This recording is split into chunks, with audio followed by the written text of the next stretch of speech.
ప్రధానమంత్రి 12 సంవత్సరాలు అయింది. అనేక స్కీమ్స్ ఇచ్చింది అలా. మనలాంటి పేదల కోసం స్కీమ్స్ ఇచ్చింది. అవునా కదా? నరేంద్ర మోడీ గారు ఇది బియ్యం ఇస్తున్నారు. నరేంద్ర మోడీ గారు ఇది రోడ్ వేసాం. నరేంద్ర మోడీ గారు ఇందులో గ్యాస్ ఇచ్చారు. నరేంద్ర మోడీ గారు ఇప్పుడు మన కరీంనగర్ వరంగల్ రోడ్ నరేంద్ర మోడీ గారు ఇచ్చారు.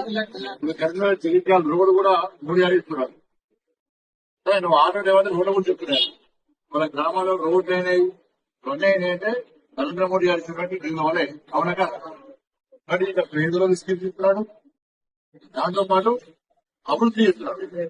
అవును కదా? మరి అటువంటి వ్యక్తి గురించి మనందరం కూడా చెప్పాలి. ఆయన ఆరోగ్యం ఉండాలని కోరుకోవాలి. మనందరం కూడా ఆయన ఆరోగ్యం ఉంటే మనం ఆరోగ్యం ఉంటాం.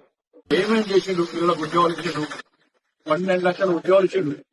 మేము పోతే వాళ్ళకి ఊకే ఆ రోజుగారి మీద పోతే అంత డ్రైవర్ల కుటుంబాలు వాళ్ళ కుటుంబాలు ఉంటాయి అంటారు.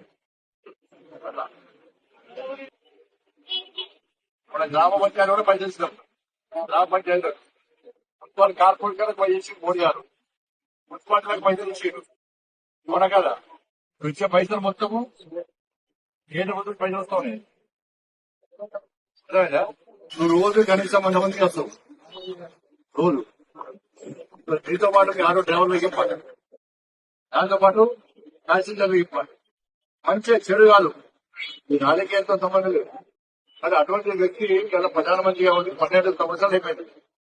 ఇలా 4,400 ఒక రోజు ఇవాళ ఇంతవరకు దేశంలో ఇన్ని రోజులు కంటిన్యూస్ గా ప్రధానమంత్రి ఎవరు లేరు. కాబట్టి ఆయన పేదోళ్ళ మంచి, పేదోళ్ళకి దేవుళ్ళ కూర్చోడు, పేదోళ్ళ కోసమే పనిచేస్తారు. బయట అది కథ తీసుకుంటారు కదా. అందుకే నరేంద్ర మోడీ అంటే పేదలకు దేవుడు.